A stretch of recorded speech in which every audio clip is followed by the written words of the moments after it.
and go to the actual page to describe the similarities of what's happening now and what happened in the book. And a lot of the books are written at the turn of the 19th century when slavery just ended. So it's a really fascinating discussion that they have. And I'll put a link in the chat, but it's on YouTube. Being Blunt with Montel, I mean, sorry, being in Class with Carr. I'm thinking about another program. So In Class with Carr, and Karen Hunter has a show on Sirius XM radio. And so if you go to YouTube, she has daily kind of conversations with various people about topics related to the African American experience, and not in the African diaspora. So that's the other thing too, is that being African American kind of separates us from our history of Africans, and so even that split has kind of put I guess a differentiation between being an African and being African American. And so there's a battle even between those two cultures.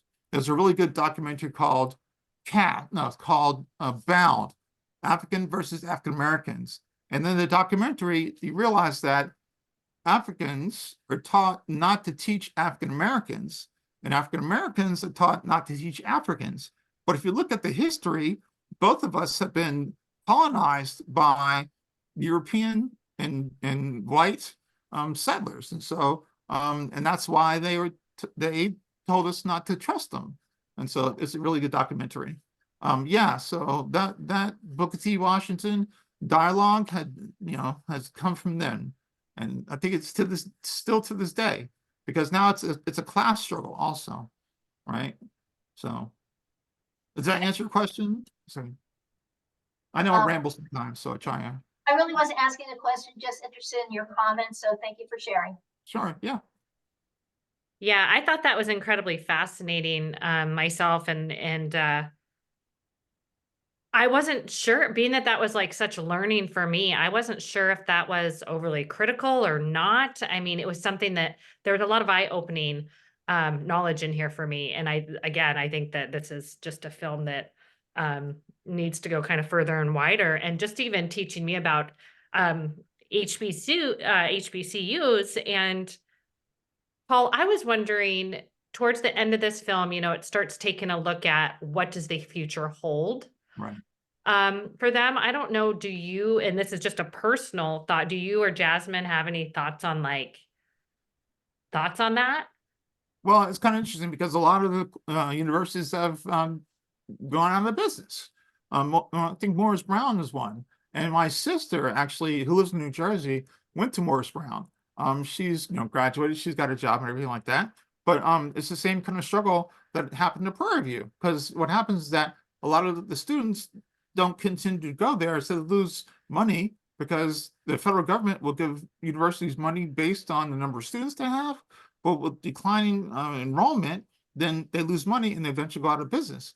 But I mean, it's kind of weird in the sense that business has not been, schools have been set up to make money. I mean, I used to work at the Art Institute, and that whole Art Institute was in various cities and various states. They went out of business.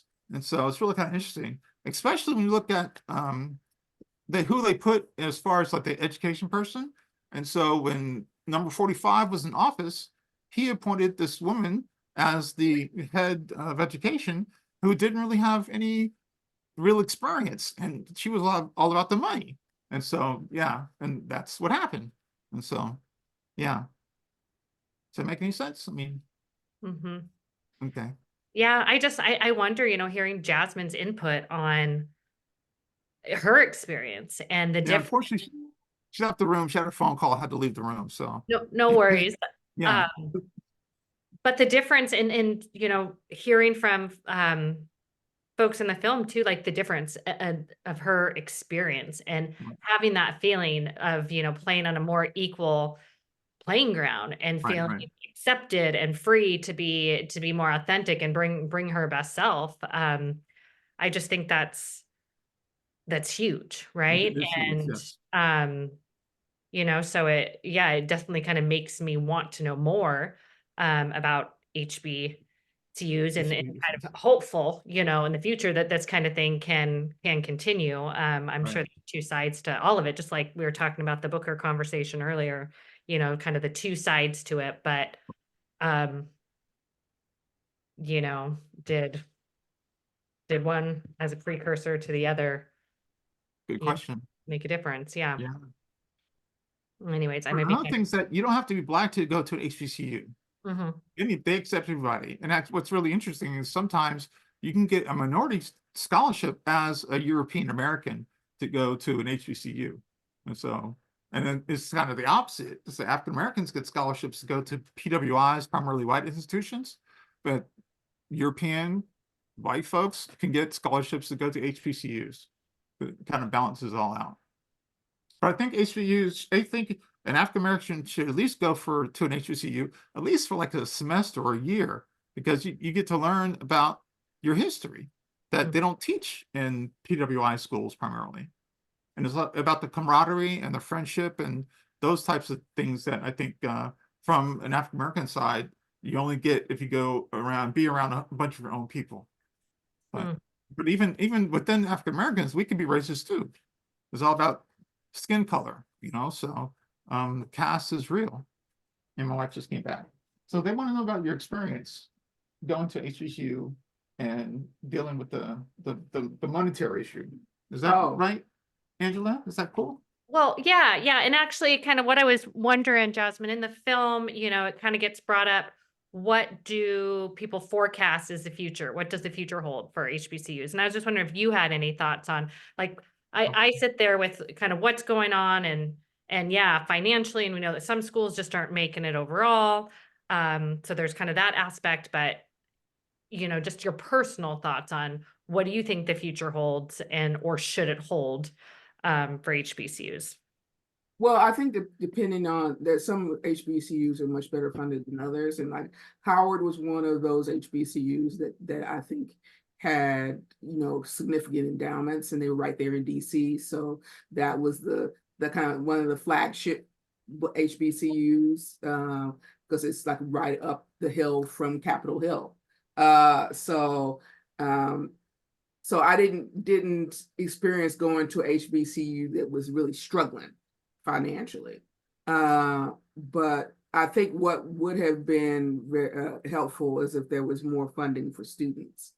That was one of the issues that I ran into is that when I went to Howard, yeah, if you just sit still, it'll stop. It'll stop.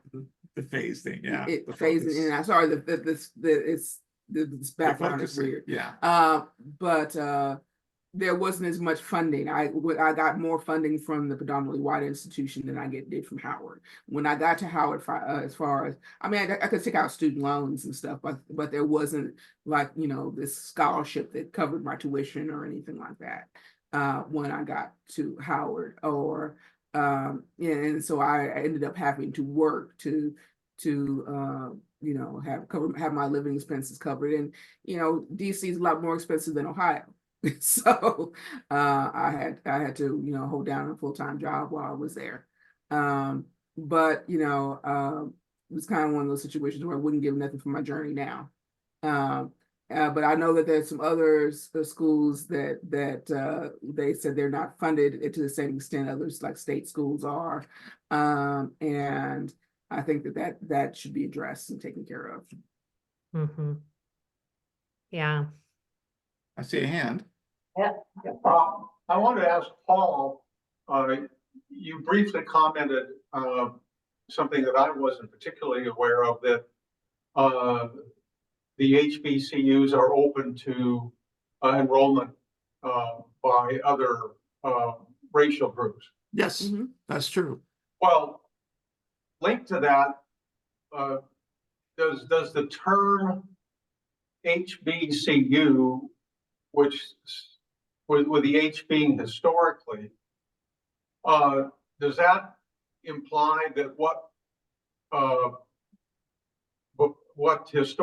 before were in essence exclusively Black institutions during their early years are now not exclusive? That was their history, and now it's a different situation. Oh, I think that's true, but a lot of the HBCUs start from land grants, right? At the end of the Civil War, we had all these slaves, they need to be taught. And that first couple of years of Reconstruction, blacks were in the actual elected to office and stuff. And so, but unfortunately, racism, when they pulled out the troops and the KKK was able to flourish and get rise, and all the lynchings and things started happening, yeah, we had to be segregated. And so, yeah, there was a period there was only black schools. And so, but with the integration, though, what happened is that the black teachers weren't able to stay hired because they integrated the schools. And a lot of times, all the white parents would take their students out of school and start a private school. And so that happened a lot also. So, yeah. Well, and I'm while I was at Howard, I saw a few white students on campus, and so I didn't like necessarily corner them and say, "What's your story? Why are you here?" Yeah. But you know, they were there was, you know, people of different races in a couple of my classes, but it was still, you know, 98% black when I went there, and I don't know what it looks like now at Howard, what the enrollment looks like now, but you know, it was certainly you know, a majority black institution. But you know, hey, it was the flip of the situation I was in when I went to a predominantly white institution, where I was very often the only person of color in any of my classes. So the HBCU, it was flipped. So. And when I went to Benjamin Banneker's Honors College as a freshman into the class at Prairie View, there were all races there. There's a white person, there were Asians that were there, some Hispanics were there. And so everybody was, you know, welcomed because everybody was smart and they wanted to learn. So, yeah. Yeah, I think that's still, you made a comment, Paul, in regards to just like historically, and some of the parents would pull out Right. kids, start their own private schools. Like that is still going on everywhere. Yeah. Today, I think we see a lot of that around us, like even locally here in Tacoma, us being a choice district, there's Yeah. pros and cons to that, right? Well, it's about money again, you Mhm. know? So the schools, especially when you talk about education, you have the higher educated folks. And I mean, I lived in Seattle for like 20 years. So a perfect example is Garfield High School. And so there was a point in time where a lot of people, it was like everybody went to Garfield. But now it's a sense that you have the APIP, the baccalaureate IB, baccalaureate program, which is primarily, I think, a lot of white students go to. And so at Garfield, it's like separated in the sense that you have the higher floors have the IB programs. And so all the white students go there and all the rest of the students go to the lower floors. And so unfortunately, that's the way it's kind of turned out. So. Yeah, there's a really fascinating podcast called Nice White Parents. If you haven't caught it, through Serial, kind of an NPR spin-off podcast. And it's just, it explores the thought of well-meaning parents, right? In this situation, primarily white, like wanting to get the best education for their kids. And what does that look like? That looks like a lot of,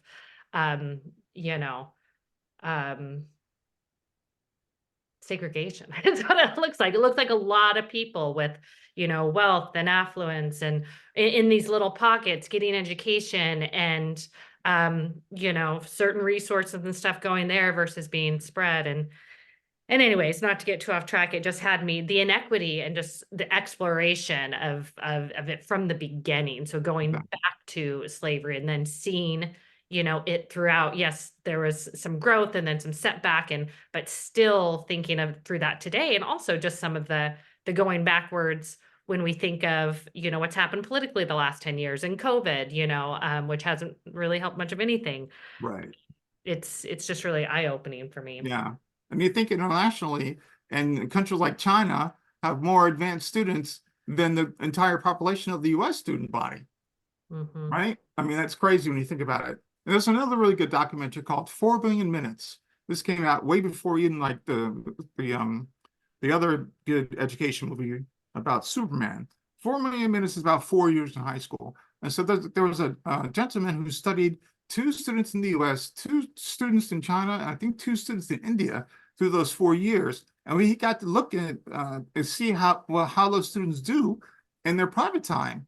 And so over there in China, their students are like, there's like school year all the way around. And then here in the US, All year round? all year round. Mhm. They have the summer times off in the US. Mhm. And they're able to get away with a lot of stuff. In India, it's not 24-hour school. I mean, it's not school year round, but their idea about school is different. They have a lot of different goals and intentions about being in school and what school is for. But here in the US, it's like, okay, I'm just trying to pass the grade. I really have no ambition to be the best, just to be able to get by. And so I think 4 Million Minutes is a really good documentary to watch. We can include that one into, now that Okay. we have a shareable link and I can get this film out to more Cool. folks that way too. We can include some of those resources. And anyone else have anything on your end, Jana? I know we're a little bit over time, and I appreciate everyone being flexible today and hanging in here. It doesn't look like we have anything else. Okay. Okay.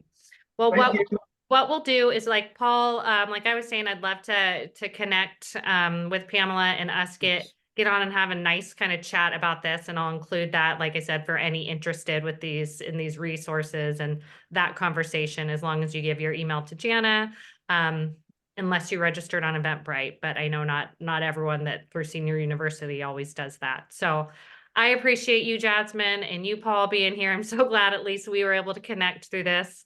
Yes. And it's good to see you guys like always. And everyone take care. Enjoy. We have another screening of this, one that it's going to be kind of different format, but I would like to include the conversation with Pamela. I also am bringing in Degrees of Change, which is a really powerful group here in Tacoma. That's focusing just on higher education and scholarships and opportunities for our, people of color, our youth, if you will, in Tacoma specifically, and just the importance of that. So that will be on the 29th. Is that the Wednesday? 28th or 29th of February. But of course, you guys can find that at meaningfulmovies.org. We have it all listed there. So thank you guys, and everyone be well. Thank you.